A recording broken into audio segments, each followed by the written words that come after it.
Welcome back. നമ്മൾ operation management ആണ് discuss ചെയ്തുകൊണ്ടിരിക്കുന്നത്. അതിനകത്ത് നമ്മൾ ഈ അസൈൻമെൻറ്റും ലീനിയർ പ്രോഗ്രാമിംഗ് ഒക്കെ ഡിസ്കസ് ചെയ്ത പോലെ പുതിയൊരു മെത്തേഡാണ് ട്രാൻസ്പോർട്ടേഷൻ.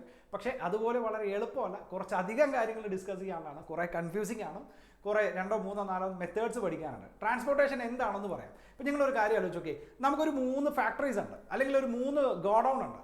ഈ 3 ഗോഡൗണിൽ നിന്ന് നമുക്ക് പ്രൊഡക്റ്റുകൾ എടുത്ത് 3, 4, 5 അധികം അല്ലെങ്കിൽ 3-ൽ കൂടുതൽ മാർക്കറ്റുകളിലോട്ട് എത്തിക്കണമെന്ന് വിചാരിക്കുക അല്ലേ. അവിടെ നമ്മൾ പ്രോപ്പറായിട്ടൊരു ട്രാൻസ്പോർട്ടേഷൻ എന്ന് പറയുന്ന ഒരു പ്രോസസ്സ് ചെയ്യണം.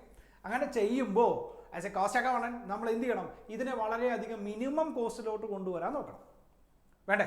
അതായത് 2 അല്ലെങ്കിൽ 1-ൽ കൂടുതൽ എത്രയോ ഗോഡൗൺസ് ഉണ്ടായിരുന്നു, എത്രയോ ഫാക്ടറീസ് അവൈലബിൾ ആണ്.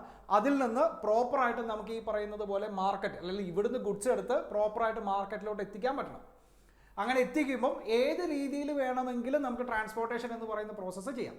പക്ഷേ ആസ് എ കോസ്റ്റ് അക്കൗണ്ടന്റ് നമ്മൾ ചെയ്യുന്ന പ്രോസസ്സ് എന്താ? ഏറ്റവും കുറഞ്ഞ രീതിയിൽ അല്ലെങ്കിൽ ഏറ്റവും കുറഞ്ഞ ട്രാൻസ്പോർട്ടേഷൻ കോസ്റ്റ് വരുന്ന രീതിയിൽ നമുക്ക് അതിനെ അറേഞ്ച് ചെയ്യണം.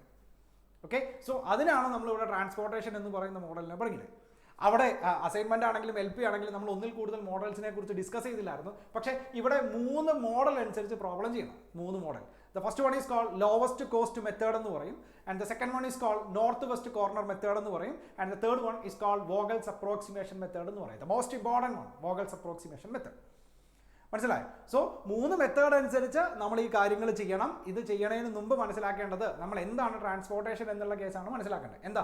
മിനിമം കോസ്റ്റിൽ ഗുഡ്സിനെ എടുത്ത് മാർക്കറ്റിലോട്ട് എത്തിക്കുക. It's called transportation. മനസ്സിലായോ? ഇനി അതിന്റെ സ്റ്റെപ്സുകൾ നമുക്ക് നോക്കാം.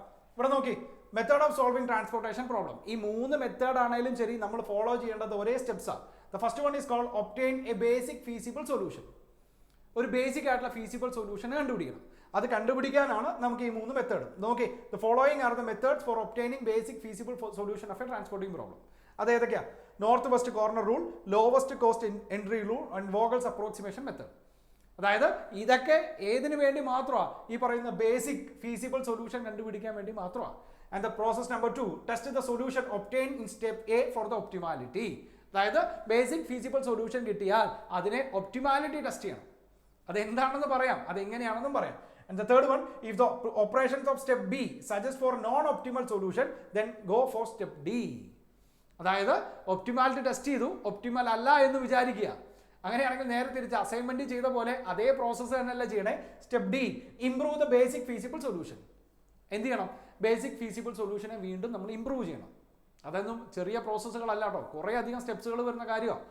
And repeat step B, C, D until the optimal solution is obtained. So നമുക്ക് തന്നിരിക്കുന്ന ഇൻഫർമേഷൻ്റെ അടിസ്ഥാനത്തിൽ നമ്മൾ ഈ പറയുന്ന 3 മെത്തേഡ് ഏതൊക്കെയായിരുന്നു? North west corner method, lowest cost method and Vogel's approximation method. ഈ 3 മെത്തേഡ് പ്രകാരം നമ്മൾ ഒരു ബേസിക് ഫീസിബിൾ സൊല്യൂഷൻ ഉണ്ടാക്കണം. ആ ബേസിക് ഫീസിബിൾ സൊല്യൂഷനിൽ നിന്ന് നമ്മൾ ഒപ്റ്റിമാലിറ്റി ടെസ്റ്റ് നമ്മൾ ചെയ്യുന്നു. ഒപ്റ്റിമൽ അല്ലെങ്കിൽ നമ്മൾ അത് ഇംപ്രൂവ് ചെയ്യണം. മനസ്സിലായി? ഏതിനെ? നമ്മൾ ഈ പറയുന്ന ബേസിക് ഫീസിബിൾ സൊല്യൂഷനെ നമ്മൾ വീണ്ടും ഇംപ്രൂവ് ചെയ്യണം. ഇങ്ങനെ റിപ്പീറ്റ് ചെയ്തുകൊണ്ടേയിരിക്കണം. ഞാൻ എഗെയിൻ പറയുന്നു, ബേസിക് ഫീസിബിൾ സൊല്യൂഷൻ വരയ്ക്കാൻ ആണ് സാധാരണ രീതിയിൽ ക്വസ്റ്റ്യൻസ് ചോദിക്കാറ്. ഇപ്പം ഇന്ററിനാണേലും ഫൈനലിനാണേലും സാധാരണ രീതിയിൽ ബേസിക് ഫീസിബിൾ സൊല്യൂഷൻ മാത്രമേ ചോദിക്കാറുള്ളൂ. പക്ഷേ ഇപ്രാവശ്യം മെറ്റീരിയലിനകത്ത് നമുക്ക് കുറേ അധികം പ്രോബ്ലംസ് ഈ പറയുന്ന പോലെ ഒപ്റ്റിമാലിറ്റി ടെസ്റ്റ് ചെയ്യാനുള്ള കുറേ അധികം പ്രോബ്ലംസ് ചെയ്തിട്ടുണ്ട്. നമുക്ക് അതൊന്ന് ഡിസ്കസ് ചെയ്യാം. സോ ഫസ്റ്റ് വൺ, ഏതൊക്കെ മെത്തേഡ് അനുസരിച്ചിട്ടാണ് നമുക്ക് ബേസിക് അല്ലെങ്കിൽ ഈ പറയുന്ന പോലെ ബേസിക് ഫീസിബിൾ സൊല്യൂഷൻ എന്ന് പറയുന്ന സാധനം ചെയ്യണേ? നമുക്ക് ആ പ്രോബ്ലം ഒന്ന് ഡിസ്കസ് ചെയ്ത് നോക്കാം. നോക്കി, ഞാനൊരു എക്സാമ്പിൾ ആയിട്ട് എഴുതിയിരിക്കണേ. അതായത് 3 മാർക്കറ്റുകളെ കുറിച്ചാണ് പറയണേ. C1, C2, C3. ഈ 3 മാർക്കറ്റുകളുടെ ഡിമാൻഡ് നോക്കി, 300 ഉണ്ട്, 260 ഉണ്ട്, 180 ഉണ്ട്. മനസ്സിലായോ? ടോട്ടൽ ചെയ്യുമ്പം 740 വരും. ഇത് തന്നെ 3 ഏരിയയിൽ നിന്നാണ് നമ്മളിത് കൊണ്ടുപോകണേ. അവിടെയുള്ള സപ്ലൈസ് എത്രയൊക്കെയാണ് നോക്കി, 250, 280, 320. മനസ്സിലായോ? ഇവിടെ ഈ കൊടുത്തിരിക്കുന്നത് കോസ്റ്റുകളാണ്. ദാറ്റ് മീൻസ് M1ഉം C1ഉം കൂടെ കണക്ട് ചെയ്യാൻ 8 രൂപ കോസ്റ്റ് വരും. അതേപോലെ തന്നെ C2ഉം M1ഉം ആണെങ്കിൽ 7 രൂപയുടെ ചിലവ് വരും. മനസ്സിലായോ? M1ഉം C3ഉം ആണെങ്കിൽ 6 രൂപയുടെ ചിലവ് വരും. അതായത് ഓരോ മാർക്കറ്റും ഓരോ ഷോപ്പും തമ്മിൽ ബന്ധിപ്പിക്കാൻ വരുന്ന ട്രാൻസ്പോർട്ടേഷൻ കോസ്റ്റ് നമുക്ക് നോക്കണം. സോ ഫസ്റ്റ് വൺ, നമ്മൾ ചെക്ക് ചെയ്യുന്നത് എന്താണെന്ന് വെച്ചാൽ ഇത് ലെവലാണോ എന്ന് നോക്കണം. ദാറ്റ് മീൻസ് നമുക്ക് കയറി വന്നിരിക്കുന്ന ഡിമാൻഡും നമുക്ക് തന്നിരിക്കുന്ന സപ്ലൈയും ഈക്വൽ ആണോ എന്ന് നോക്കണം. ഏതിനകത്ത് ചെയ്ത പോലെ? അസൈൻമെന്റിനകത്ത് ചെയ്ത പോലെ. അല്ലേ? അസൈൻ ചെയ്യണമെങ്കിൽ അത് പ്രോപ്പർ ആയിരിക്കണം എന്നാണ് നമ്മൾ പറഞ്ഞത്. നമ്പർ ഓഫ് റോയും നമ്പർ ഓഫ് കോളം ഈക്വൽ ആവണം, എന്നാലേ നമുക്ക് പ്രോപ്പറായിട്ട് അസൈൻ ചെയ്യാൻ പറ്റുള്ളൂ. അതേപോലെ തന്നെ ഇവിടെ ഇത് ഏതൊക്കെ മാർക്കറ്റിൽ നിന്ന് എടുത്ത് ഏതൊക്കെ ഷോപ്പിൽ നിന്ന് എടുത്ത് ഏതൊക്കെ മാർക്കറ്റിലാണ് കൊണ്ട് കൊടുക്കണേ എന്ന് മനസ്സിലാക്കാൻ ഈ പറയുന്ന പോലെ ഡിമാൻഡും സപ്ലൈയും നമുക്ക് എന്താക്കണം, ഫസ്റ്റ് സ്റ്റെപ്പിനകത്ത് ഈക്വൽ ആക്കണം. ഇവിടെ നോക്കിയേ, ഇവിടെ ഡിമാൻഡും സപ്ലൈയും ഈക്വൽ അല്ല, ആണോ? ഡിമാൻഡ് സപ്ലൈയും ഇവിടെ ഈക്വൽ അല്ല. ഇങ്ങനെ വരുന്ന സാഹചര്യങ്ങളിൽ ഇവിടെ എത്രേൻ്റെ കുറവ് വരും? 110, 110ൻ്റെ കുറവ് വരും. ഇങ്ങനെ വരുന്ന സാഹചര്യങ്ങളിൽ നമ്മൾ ഇതിനെ ഇംപ്രൂവ് ചെയ്ത് വേറൊരു മെട്രിക്സ് വരയ്ക്കും. ഇതുണ്ടോ? ഇതേപോലെ. ദാറ്റ് മീൻസ് ഇവിടെ C1, C2, C3 ഇതിന്റെ കൂട്ടത്തിൽ ഇറ്റ്സ് കോൾഡ് ഡമ്മി. ഒരു ഡമ്മി കോളം കൂടെ വരച്ച് അവിടെ ഈ പറയുന്ന 110 കൂടെ ആഡ് ചെയ്ത് ഡിമാൻഡും സപ്ലൈയും നമ്മൾ ഈക്വൽ ആക്കും. ചെയ്താൽ മനസ്സിലായല്ലോ? സോ സ്റ്റെപ്പ് നമ്പർ 1, ഈ ബേസിക് ഫീസിബിൾ സൊല്യൂഷൻ പ്രിപ്പയർ ചെയ്യുന്നതിന് മുമ്പ് നമ്മൾ ആദ്യം ചെക്ക് ചെയ്യേണ്ട സാധനം ഏതാ? ഡിമാൻഡും സപ്ലൈയും ഈക്വൽ ആണോ എന്ന് നോക്കണം. ഈക്വൽ അല്ലെങ്കിൽ ഈ പറയുന്ന ഡമ്മി റോയോ ഡമ്മി കോളമോ ക്രിയേറ്റ് ചെയ്യേണ്ടി വരും. മനസ്സിലായല്ലോ? ഇവിടെ ഡിമാൻഡ് കുറവാണ്, അതുകൊണ്ടാണ് നമ്മൾ ഡമ്മി കോളം ചെയ്യുന്നത്. ഇനി സപ്ലൈ ആണ് കുറവെങ്കിൽ നമ്മളൊരു ഡമ്മി റോ ആഡ് ചെയ്യേണ്ടി വരും. മനസ്സിലായോ? അതിൻ്റെ വാല്യൂസ് എല്ലാം ഡമ്മി ആയതുകൊണ്ട് അതിൻ്റെ വാല്യൂസ് എല്ലാം നമുക്ക് എന്തായിട്ട് പോസ്റ്റ് ചെയ്യാം? 0 ആയിട്ട് പോസ്റ്റ് ചെയ്യാം. ചെയ്ത കാര്യം മനസ്സിലായോ? ബാക്കിയുള്ള കാര്യത്തിനകത്തൊന്നും വ്യത്യാസമില്ല. ഈ പറയുന്നത് പോലെ ഇതിൻ്റെ വാല്യൂസ് എത്രയൊക്കെയായിരുന്നു? 8,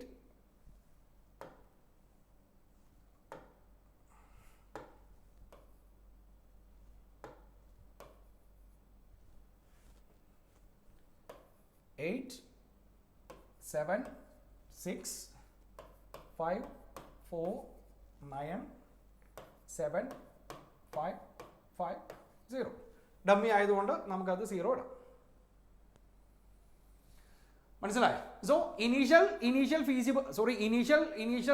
സൊല്യൂഷൻ ചെയ്യുന്നതിന് മുമ്പ് ഫസ്റ്റ് വൺ ചെക്ക് ചെയ്യേണ്ട ഏറ്റവും പ്രധാനപ്പെട്ട കാര്യമാണ് ഡിമാൻഡ് സപ്ലൈയും ഈക്വൽ ആണോ എന്ന് നോക്കുക. ഈക്വൽ അല്ലെങ്കിൽ ഒരു ഡമ്മി റോയോ ഡമ്മി കോളമോ ആഡ് ചെയ്ത് ഡിമാൻഡിന് ഈക്വൽ ആവുന്ന രീതിയിലുള്ള സപ്ലൈ നമുക്ക് ചെയ്യാം. ഇനി ചെയ്യുന്നത് ഇനീഷ്യൽ ടേബിൾ ആണ്, അല്ലെങ്കിൽ ഇനീഷ്യൽ ഫീസിബിൾ സൊല്യൂഷൻസ് ആണ് നമുക്ക് ചെയ്യാൻ പോണേ. 3 മെത്തേഡാണുള്ളത്. The first one is called north west corner method, second one lowest cost method and third one Vogel's approximation method. നമുക്കിപ്പം ഈ വീഡിയോയിൽ നോർത്ത് വെസ്റ്റ് കോർണർ മെത്തേഡ് ഏതാണെന്ന് നോക്കാം. നോർത്ത് വെസ്റ്റ് കോർണർ മീൻസ് നോക്കിയേ, ഇതാണ് നമ്മുടെ നോർത്ത് വെസ്റ്റ് കോർണർ അല്ലേ? ഈ സെല്ലാണ് നമ്മുടെ നോർത്ത് വെസ്റ്റ് കോർണർ. സോ ഇവിടെ ഇതിനെ കണക്ട് ചെയ്യുമ്പോൾ ട്രാൻസ്പോർട്ടേഷൻ കോസ്റ്റ് വളരെയധികം കുറവാകും എന്നുള്ളൊരു അസംഷനിൽ നമുക്ക് എന്ത് ചെയ്യാം? ഇതിനെ തന്നെ ഫസ്റ്റ് അങ്ങ് സെലക്ട് ചെയ്യാം.